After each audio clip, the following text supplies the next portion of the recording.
Buenos días, tardes, noches, donde nos estén escuchando en cualquier lugar del mundo, hoy con un invitado de lujo. Y en este episodio de Gastrodiplomacia, en esta serie que me he propuesto tener en pensar para que reflexionemos sobre qué es la gastrodiplomacia, y el café tal vez es de los embajadores más importantes en la gastrodiplomacia. Supongo que tú nos vas a poder decir por qué es tan importante ese embajador. Pero tú eres embajador también de café. Hoy tenemos a Óscar Mota. Él se va a presentar, no lo voy a presentar yo porque yo lo conozco desde muy joven y tal vez no le hago justicia a la trayectoria profesional que él tiene. Cuéntanos de ti un poquito.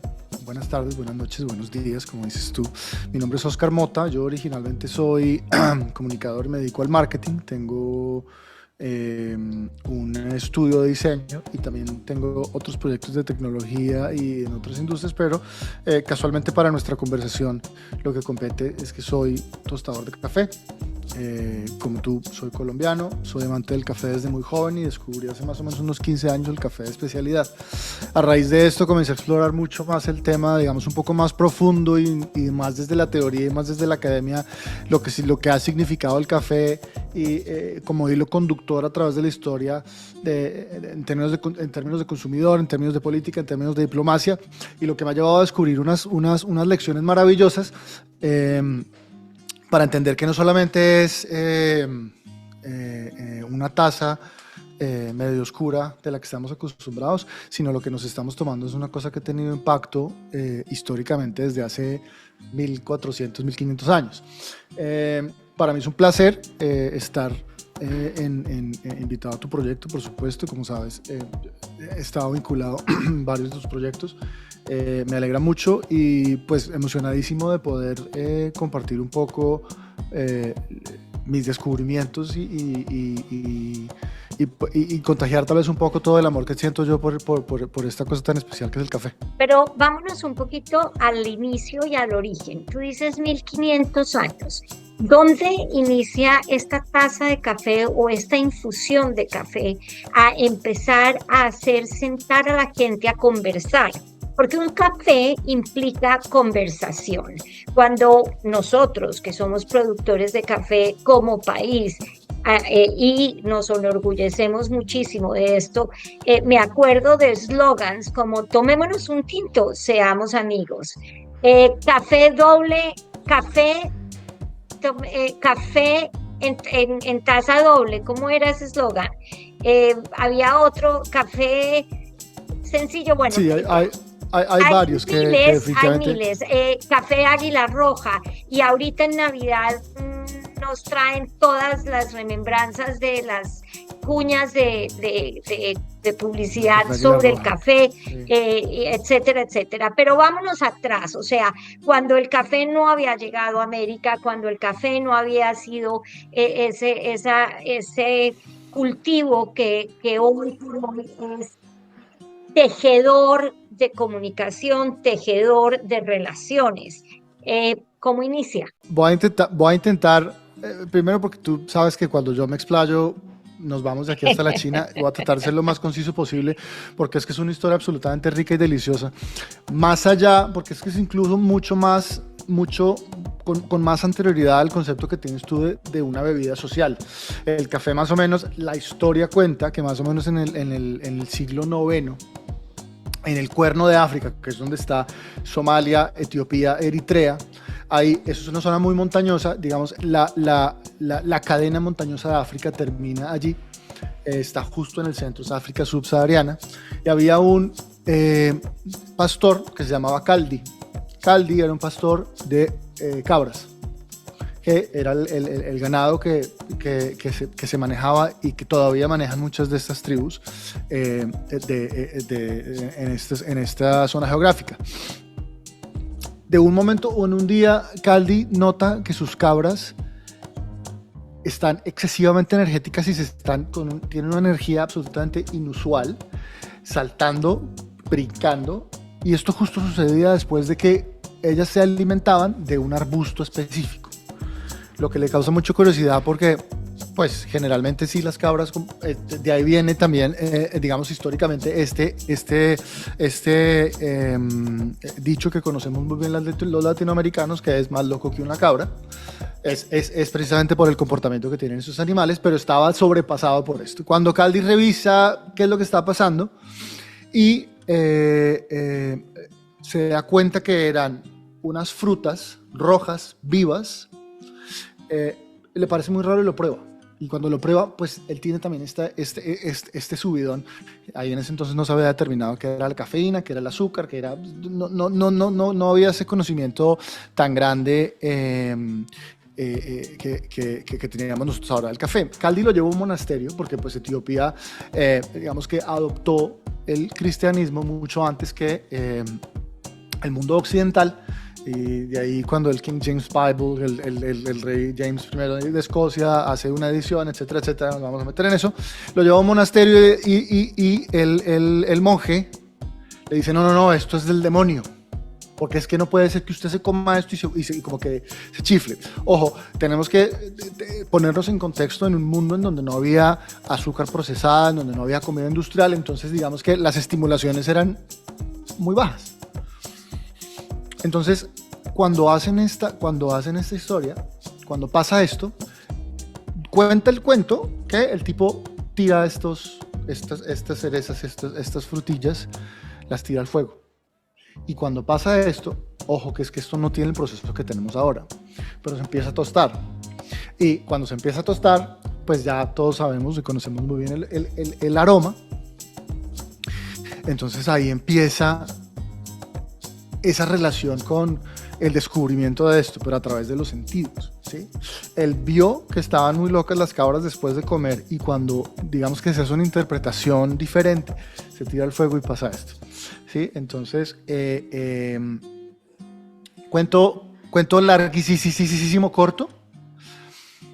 En el puerto de Moca, en Yemen, que es el puerto original de donde se empezaba a comerciar el café, y ojo, esto es un dato maravilloso, el café en Arabia Saudita, en Yemen, es muy especial. Arabia Saudita, dirás tú, ¿es un país que es solo desierto? No, tiene una cadena montañosa, tiene unas zonas altas para el cultivo de café preciosas, y el café es bueno.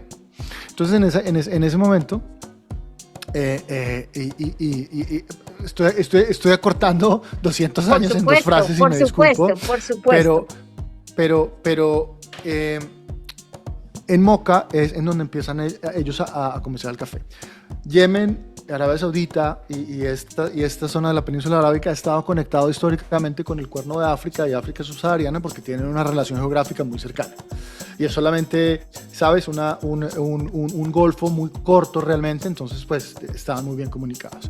Moca no es el café, que yo no sé, que la bebida pues es un tema de marketing que dice que el moca es el moca con chocolate. Moca no, Moca, M-O-K-H-A, es el puerto original en Yemen, de donde salía todo el café para todo el mundo, lo que se conocía en ese momento. Entonces, de ahí los etíopes y digamos que también los somalíes y los de Eritrea en ese entonces generan un ritual que se llama el ritual del Buna. El Buna, B-U-N-N-A, es el ritual de sentarse a tostar, a moler, a filtrar y a tomarse el café como este ejercicio más social que estabas explicando tú, con la particularidad que, de nuevo, haciendo mucho énfasis en un mundo en donde no habían estimulantes, donde no habían azúcares refinadas, en donde no habían, digamos, alimentos industrializados, el tema de la estimulación era un tema que estaba muy ligado a algo más espiritual. Entonces, de ahí, y por eso digo, estoy metiendo ya 300 a 400 años en un par de párrafos, pero en la península arábiga es donde ellos adoptan la toma del café desde el punto de vista religioso. Uh-huh. Entonces, ese renacimiento islámico y esa conexión que ellos tenían, vuelvo y repito, y me van a escuchar diciendo mucho esto, en un mundo en donde van estimulantes, una persona que quería rezar de largo toda la noche, pues se tomaba una infusión de café tenía tiro largo, ¿sí? Entonces, los sufís, a ver, el Islam, que es una doctrina de religión preciosa, es muy respetuosa del cuerpo y del bienestar, por eso es que ellos no toman y no comen cerdo y no hacen estas cosas, es para poder tener una conexión sin estimulantes y sin trabas, como dicen ellos, una conexión directa. Pero los sufís, que es, digamos, ¿cómo llamarlo? Una línea de la doctrina, una línea del Islam, ellos sí eran un poquito más abiertos en cuanto a tomarse un vino o tener más relaciones sociales un poco más abiertas o utilizar estas bebidas estimulantes para, digamos, conectarse directamente con su Dios, con lo que ellos entienden como Dios, ¿sí? Entonces de ahí empezaron a utilizar, empezaron a adoptar estos rituales, adoptar este ritual para poderse enfocar en su tema de meditación, que el tema de la meditación, lo recordarás, los sufis, los bailarines sufis, son estos que giran y giran y giran y giran. En Turquía todavía se conserva mucho esta tradición preciosa, además, que nosotros lo consideramos como un baile, pero eso no es un baile, sino es un ritual de meditación. Claro. Entonces ellos adoptan esto también y adoptan el café de esta manera. Déjame hacer una pausa, porque bueno, ok, ya sabemos que se origina con Calvi y etcétera, y llega al Cuerno de África y se empieza como a cultivar. ¿Cuándo inicia una producción como tal de café? O sea, ellos, claramente me estás diciendo, se lo toman para tener digamos que una larga experiencia en los rituales de oración o de adoración o de contemplación, y el café como el té también, porque esas son las dos bebidas que se unen también en la historia, se van tejiendo en las diferentes regiones. Pero ¿cuándo se comienza eso? Y cuando yo digo gastrodiplomacia, ¿cuándo crees tú que comienza esa relación entre los países? Es una pregunta muy bonita, muy profunda, que parece muy sencilla, pero es demasiado profunda. Sí. Y la respuesta es con el Imperio Otomano. El Imperio Otomano, tú sabes que empieza a ser una expansión gigante, ¿sí? Entonces, desde Constantinopla, que era todavía Constantinopla, se empieza, digamos, a expandir un montón esta influencia geográfica, política, antropológica y social de los otomanos. Por eso es que ellos empiezan a repartir el Islam y a imponer un poco el Islam, y imponer un poco toda esta cosa. Entonces, cuando llegan a este lado del mundo, y entonces los sufis empiezan a compartir esto, pues a Constantinopla se llevan y hacen las primeras coffee houses, los primeros cafés. Ajá. Pero estos primeros cafés en Constantinopla, que ahora es lo que nosotros conocemos como Estambul, el primer café, el primer coffee house, taza de café, lo que yo tengo entendido es que lo abrieron dos mercaderes sirios en una plaza, en un distrito en Constantinopla, ¿sí? Entonces, pero eran otomanos. Por eso es que nosotros los colombianos llamamos a los que son de la costa caribe turcos, porque en ese entonces los que llegaban en las primeras décadas del siglo XX venían con pasaporte otomano, con pasaporte turco. Por eso nosotros les decimos turcos. Paréntesis. Entonces, en Constantinopla empieza a generarse esta movida de oiga, nos podemos conectar, nos podemos sentar a hablar horas a tomar café. Claro, entonces tomar café. Entonces, cuando el puerto de Moca, ya te dije, en Yemen, es supremamente importante, es un punto supremamente importante, ya lo entenderás por qué. Eso se expande hasta Constantinopla.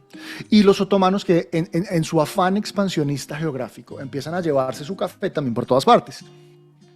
Cuenta la leyenda que cuando ellos llegaron a invadir Viena, en las murallas de Viena pues ellos no pueden y los derrotan y dejan todo botado. Caballos, café. Y entonces un mercader polaco que estaba en Viena, cuando huele, porque estaban quemando todo lo que habían dejado los otomanos, huele eso, dice, ¿esto qué es? Un minuto, yo me lo llevo, esto es basura, me lo llevo yo.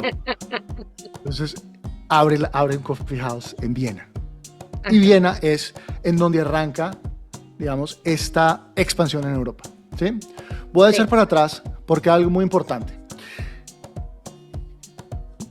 El origen del comercio mundial, el origen del comercio internacional y la diplomacia internacional la ocasionan dos reinos.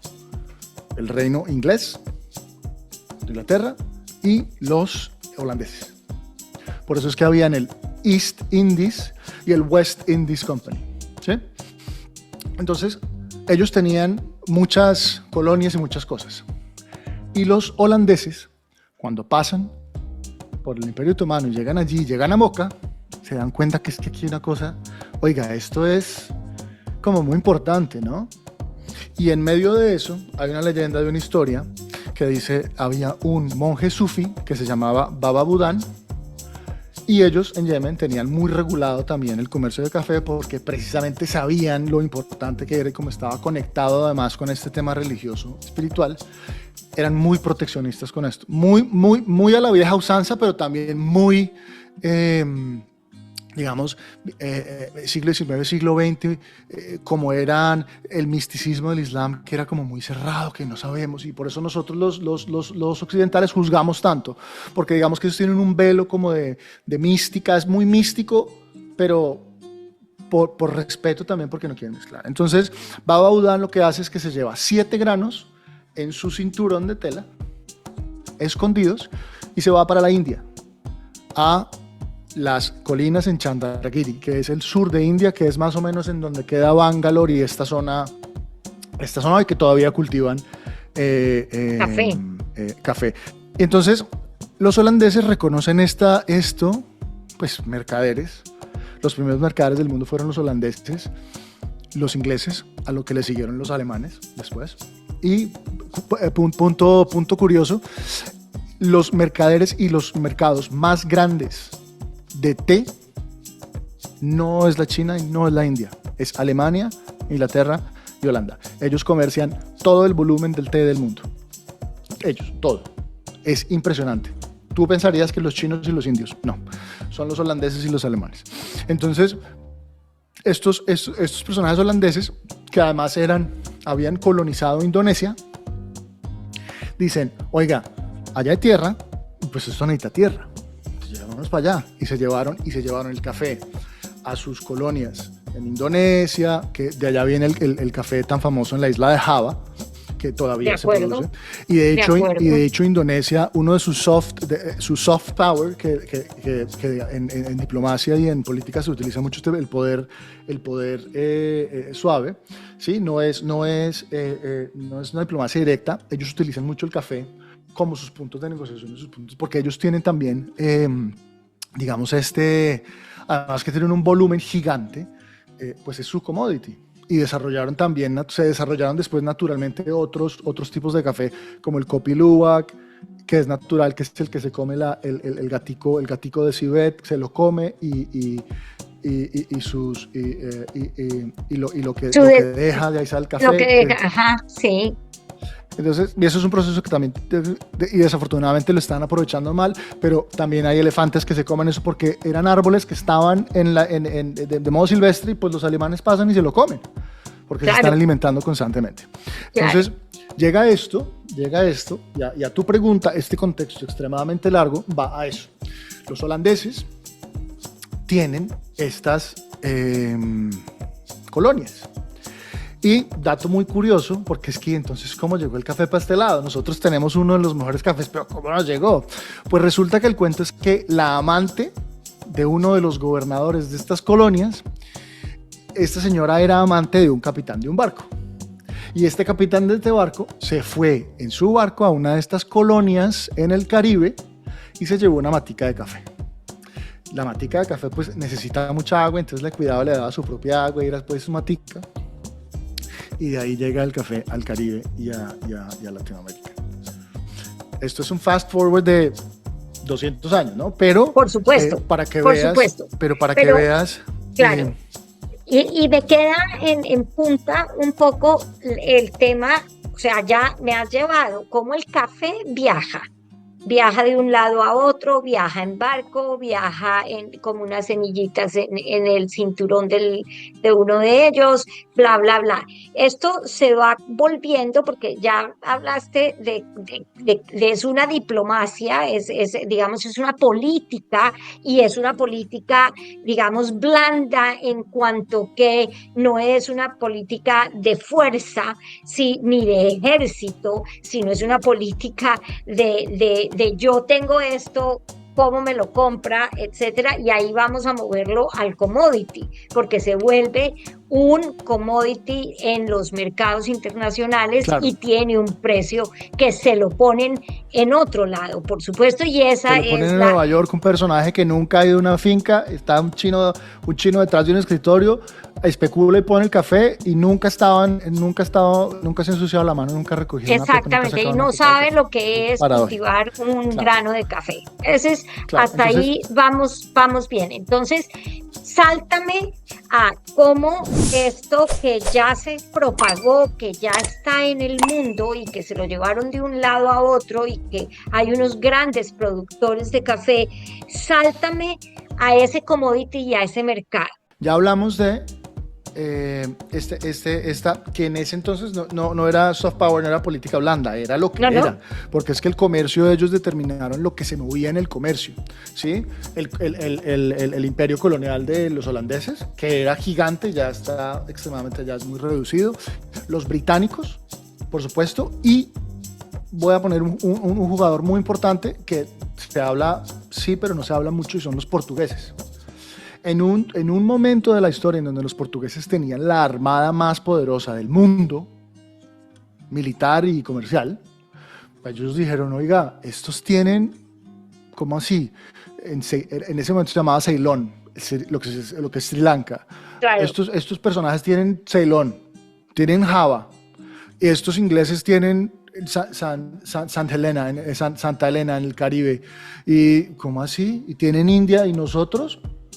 Entonces dijeron, oiga, no, pero nosotros tenemos la extensión de tierra más grande del mundo, Brasil. Y los portugueses llevan el café a Brasil, ¿sí? Entonces, ya hay 3 jugadores muy importantes con pedazos de tierra y extensiones de tierra gigantes, ¿sí? Y entonces, lo que se consideraba como un estimulante y un tema social muy importante en Inglaterra en la época de los Tudor, prohibían la ginebra que les encantaba, que viene además de Holanda. El borrachito salía a la casa de café, de ahí sale Kit Marlowe, de ahí sale Shakespeare. Había un movimiento de las esposas que querían prohibir el café, porque es que si no estaban emborrachándose, estaban en las Tomando casas café. de mala Sí. reputación del café, y el café tenía todo lo contrario. Entonces, cuando empiezan a negociar tanto con estas cosas, entran los Estados Unidos. Los Estados Unidos, al que le guste o al que no le guste, ha desarrollado industrialmente muchas cosas y ha creado muchos conceptos, como por ejemplo el de la especulación de mercados, ¿sí? Y en el siglo XVIII, cuando ellos querían desmarcarse, que estábamos hablando del final del siglo XIX, siglo XVIII, cuando ellos querían desmarcarse absolutamente del imperio inglés, que ahí está el famoso Tea Party, que es cuando botan del barco, botan todo el té en el mar de Boston. Entonces dijeron nosotros, bueno, ¿qué hay para tomar? Porque no queremos té. No, pues café. ¿Y de dónde sacó el café? No, pues de allí. También, pues no. Entonces empezaron a especular un montón con esto y llevaban el café. Como no había tanto volumen de café, empezaron a hacer trampita por ahí y empezaban a hacer trigo, que ahora todavía en Italia se consume café de orzo. El café de orzo es trigo, y es tostar el café y molerlo. Hay gente que se entienda cualquier porquería. Entonces, los americanos, por pura curiosidad y por pura necesidad de volumen, empezaron a consumir, empezaron a crear un mercado que empezó a crear esta conversación del commodity. Un commodity, para el que no sabe, que vive debajo de una piedra, es un bien o un metal o algo específico que ya está el comercio es tan en volumen que ya está regulado desde un tema más global. Entonces se dictan unas normas específicas que regulan todos los mercados en todo el mundo de esta cosa, el petróleo, el oro, el titanio, todas estas cosas. El café entra en esa historia. Y lo que estamos diciendo ahora en la referencia del chino detrás del escritorio es una cosa que se llama el C-Price, el precio C, que determina cuál es el precio base de un kilo, en este caso una libra, de café arábica, que el café arábica es el café que más se comercia en el mundo. Hay dos tipos de café, hay tres familias de café, que son el arábica, el robusta y el egenoides. Los que más se consumen en el mundo son el arábica y el robusta, y el arábica pues es el que mejor calidad tiene, ¿sí? Entonces, siglo XIX, de ahí sale Folgers, de ahí salen otro par de marcas que se me escapan en este momento, y empiezan a generar desarrollo de americanas, producto. sí, se me escapan, pero americanas, sí. Folgers es Folgers, de la que más me acuerdo, porque es la que más, porque es la que más tiempo tiene, ya Kraft la compra, después en los años 70, entonces ya se volvió gigante, pero entonces es de las primeras. Pasa que cuando empiezan a especular, se dan cuenta de que hay mucha oportunidad.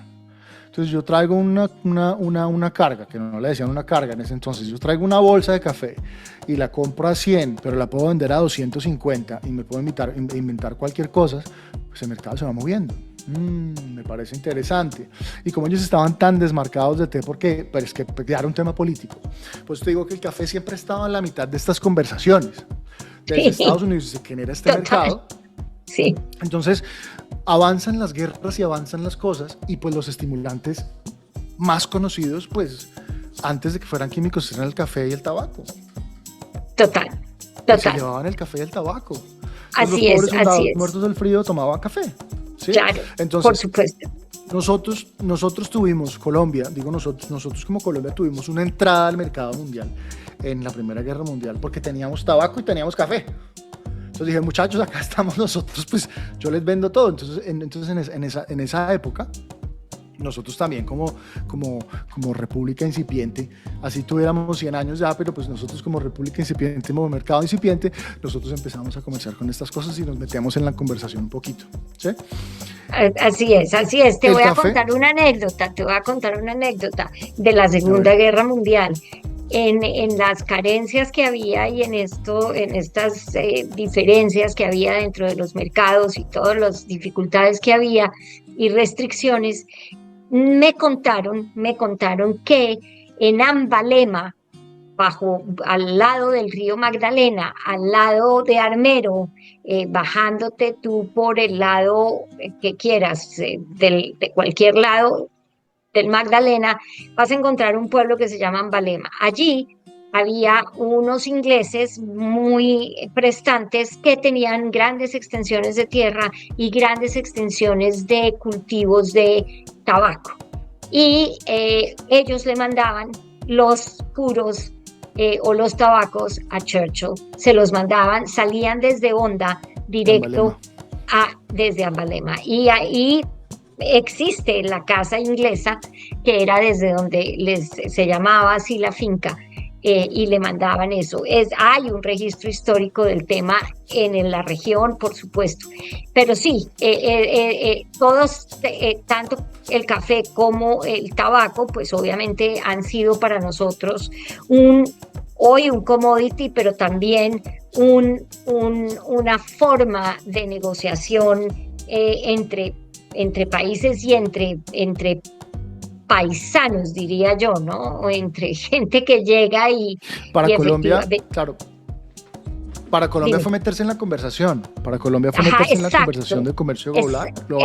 Pero ya habíamos tenido una experiencia también, como el protocomercio, si lo quieres poner de alguna manera, que en el siglo XIX, pues los ingleses cuando venían a llevarse el algodón, que nosotros teníamos algodón en Córdoba, en estas regiones se lo llevaban y pues no estábamos tan metidos, pero gracias al café y eso que no teníamos tanto, no éramos tan petroleros. El café para mí es emocionante porque es la primera telenovela del mundo, definitivamente.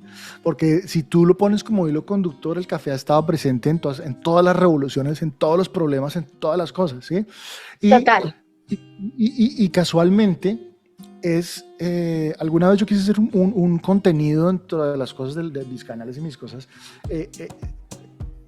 el café ligado a esos saltos cuánticos que que hemos tenido evolutivamente con en el cerebro y esto, porque que la cafeína hace unas conexiones, eso es un tema médico y químico que yo no estoy calificado y pues lo leí, pero me parece muy, muy curioso, porque ya que estamos hablando de este tema de la gastrodiplomacia,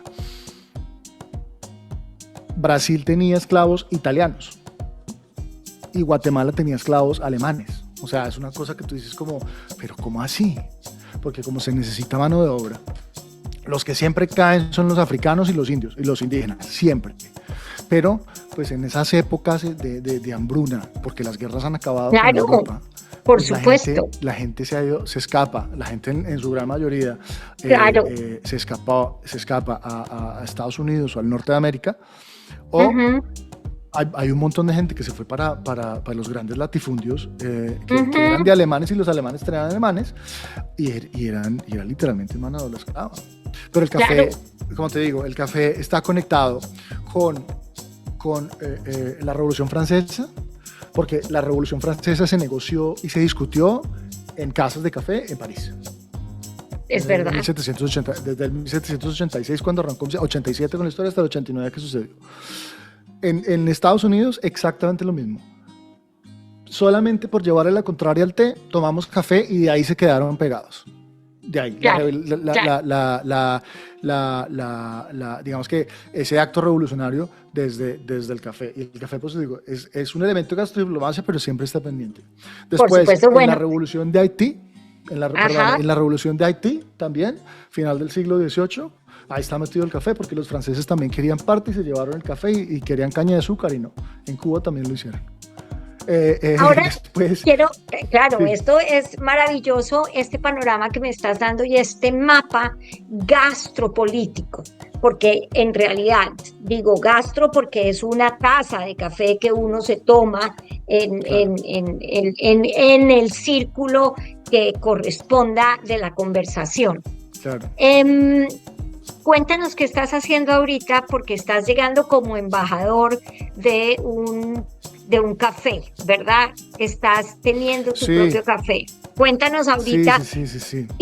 ¿Qué evolución viene con ese café que tienes tú en España? Gracias por el espacio. Como yo te estaba contando, yo digamos que tengo una inquietud desde hace varios años, particularmente por el café especial. El café especial es un café que tiene, digamos, una trazabilidad en procesos y una calidad más alta, porque pues hay una conexión mucho más directa con cómo se produce el café, cómo se saca, cómo se fermenta y cómo se tuesta. Pero, que tú lo sabes también, yo además soy músico, medio educado en conservatorio, diamante y enfermo, también nerd de las películas, nerd de las... Ya pues me han escuchado hablar los últimos 40 minutos, pues absolutamente nerd de estas cosas apasionantes. Y diseñamos junto con un socio, un gran amigo de la vida, una marca de café especial en España que se llama Vinilo Specialty Coffee. Vinilo, como los vinilos, pues aquí está mi colección, es que no la pueden ver. Ya. Pero queríamos conectar esa calidad manual, artesanal del slow coffee, del café lento. No es pichar un botón y que salga, sino de verdad qué cariño le pones tú con estos rituales de música, con estos rituales de la producción, de la grabación, de compartir, de poner música, de escuchar música, y por eso se llama Vinilo Coffee. Estamos en un ejercicio de diseñar una marca que sea muy llamativa visualmente y auditivamente, pero que cuando tú llegues a nuestra marca conozcas nuestro café y también te enamores del café. Es muy sensorial, es lo que queremos construir. ¿Y ya lo estás comercializando? Estamos en un proceso. En España la burocracia es un poquito complicada, pues estamos tejiendo más bien desenredando esa madeja de la burocracia. Estamos ultimando unos detalles ya específicos en temas legales, pero pues el sitio web ya está listo, está disponible para visitarlo, que es vinilo.coffee, vinilo con V. Ok, pero veo el vinilo en tu micrófono. Sí, yo siempre lo tengo acá. Este es si recuerdas, es mi estudio, de la mesa que era la marca antigua, que eso yo lo tengo acá siempre. Perdón, lo voy a mostrar, que es la mesa, que es mi agencia, mi estudio de diseño. De acuerdo. Y es vinilo. Bello. No se ve muy bien. Así sí se ve perfecto. Vinilo. Ajá, y es un gatico. Casualmente esa historia la diseñamos en la marca porque, pues, como storytellers que somos, hay una particularidad y es a la persona que nace en Madrid se le dice gato. Y se le dice gato casualmente porque en la Reconquista de Granada, en la Reconquista de los moros, saltaban las tapias es una historia un poquito más compleja. Entonces, como un gato.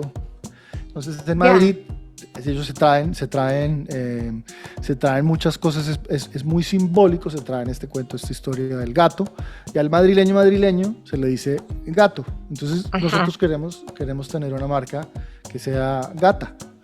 Y mi socio, a quien le mando un gran saludo, Sebastián, es amante de los gatos, casualmente, y tiene los gatos. Yo no soy muy de gatos, pero tiene unos gatos preciosos y pues ama sus gatos. Y cuando comentamos esto, hicimos esto en la creación de la marca, dijo, ya, firmado, excelente, me encanta. Ok. Bueno, pues aquí vamos llegando al final de esta conversación deliciosa. Espero volverte a tener para que sigamos conversando de muchas de estas historias que son anécdotas, que son históricas, y que nos ponen en los mapas geopolíticos, porque hoy hablaste de muchas cosas importantes: la geopolítica del café, la travesía del café como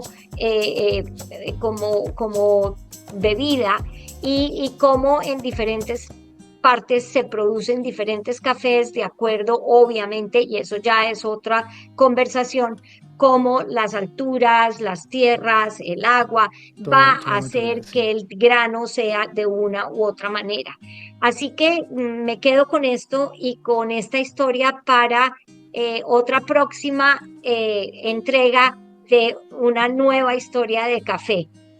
Para evolucionar en ese café, por dónde va, para dónde va, por dónde llega. Las máquinas de café para mí son una intriga total. Tú hablaste de que hay que consentir el café y hay que colarlo. Claro. Como anécdota también te digo que nuestro filtrico de tela, ese filtrico artesanal que se compra en cualquier pueblo, tal vez es el café más rico que yo me tomo, porque creo que tiene una particularidad al colarse.